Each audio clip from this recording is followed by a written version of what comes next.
আরে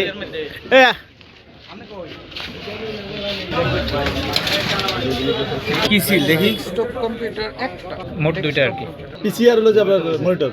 আমরা গতকালকেই লক্ষ্মীপুরে ঘটে যাওয়া যে ভোটার সিল পাওয়া এবং একজনকে অ্যারেস্ট করেছে প্রশাসন।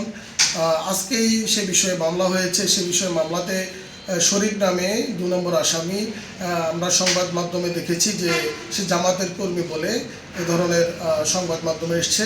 আমরা এটি আমাদের ওয়ার্ড পর্যায়ে খোঁজ নিয়ে দেখেছি সে আমাদের ওয়ার্ডের একটি ইউনিটের সাধারণ কর্মী এবং আমাদের মোহতারাম জেলা আমির সাহেব এটি জানার পরেই তাৎক্ষণিকভাবে আমাদের প্রাথমিকভাবে তাকে বহিষ্কার করা হয়েছে এবং অধিকতর তদন্তের জন্য সঠিকভাবে তথ্যপত্র উদ্ঘাটন করার মধ্য দিয়ে প্রশাসনকে সহযোগিতা করার জন্য 3 সদস্যের একটি কমিটি গঠন করা হয়েছে।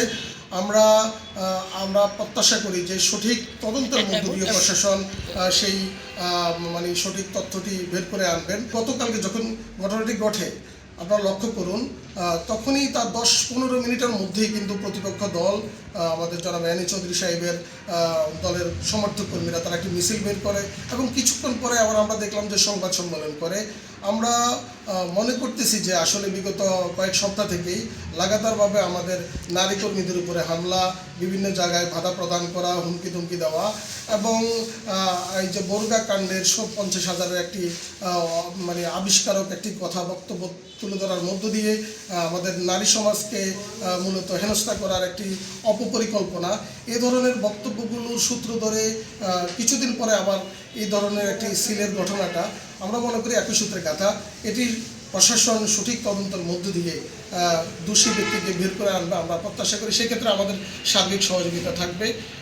আমরা আশা করছি যে আমাদের লক্ষ্মীপুরে সুন্দর একটি পরিবেশের মধ্য দিয়ে আসন্ন জাতীয় সংসদ নির্বাচনে আমাদের যে প্রচেষ্টা চলছে, জনগণের যে উচ্ছ্বাস চলছে, সুন্দর একটি আমরা নির্বাচন আমরা আশা করছি যে নির্বাচন কমিশন এবং আমরা সহ যারা নির্বাচনের সাথে সংশ্লিষ্ট আমরা সে ব্যাপারে ভূমিকা রাখব। আপনারা জানেন গতকাল 6টা সিল সহ একজনকে আমরা আসামিকে অ্যারেস্ট করেছিলাম। তার স্বীকারোক্তি এবং তার জবানবন্দি অনুসারে আমরা আরও জন আসামিকে পেয়েছি যে তাকে অর্ডার দিয়েছিল। তার নাম হচ্ছে মোহাম্মদ শরীফ হোসেন ওরফ সৌরভ, বয়স 34, পিতা মোহাম্মদ শাহজাহান, বাড়ি হচ্ছে দক্ষিণ বাঞ্চানগর 4 নম্বর ওয়ার্ড। আমরা তাকে খুঁজছি এবং আমাদের এই ক্ষেত্রে আমাদের পুলিশ আমাদের সাব ইন্সপেক্টর হুমায়ুন কবির বাদী একটা মামলা করেছে। এই মামলায় আমরা যে আসামিকে অ্যারেস্ট করেছি তাকে আমরা কোর্টে প্রডিউস করেছি। আসামি এখন কোর্টে 164 দ্বারা জবানবন্দি প্রদান করছে। আমরা শুনেছি, এখন আমরা এটা নিয়ে ভেরিফাই করছি। আমাদের যে চলমান প্রক্রিয়া, আসামি এখন যে 164 দিচ্ছে, এটার পরে আমরা আমাদের আরেকটা টিমও কাজ করছে। আমরা তার ধরার পরে আসলে তার ব্যাকগ্রাউন্ডটা পাবো। আমরা কিছু পাচ্ছি, আপনি যেটা বলেছেন আমরা শুনেছি। আমরা কয়েকটা ছবি পেয়েছি এবং কয়েকটা তার কিছু শুভেচ্ছা বার্তামূলক কিছু ব্যানার পেয়েছি।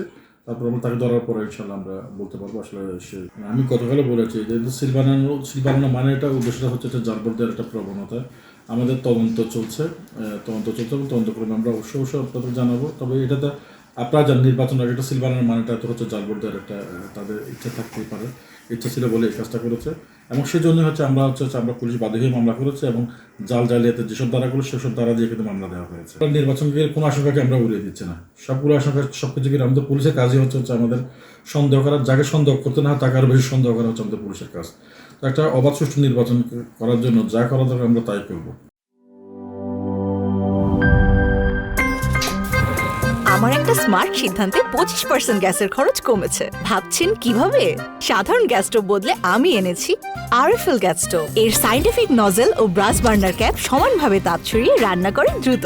তাই গ্যাসও বাঁচায় 25%, টাকাও বাঁচে 25%। আরএফএল গ্যাস স্টোভ নিরাপদ ও গ্যাস সাশ্রয়ী।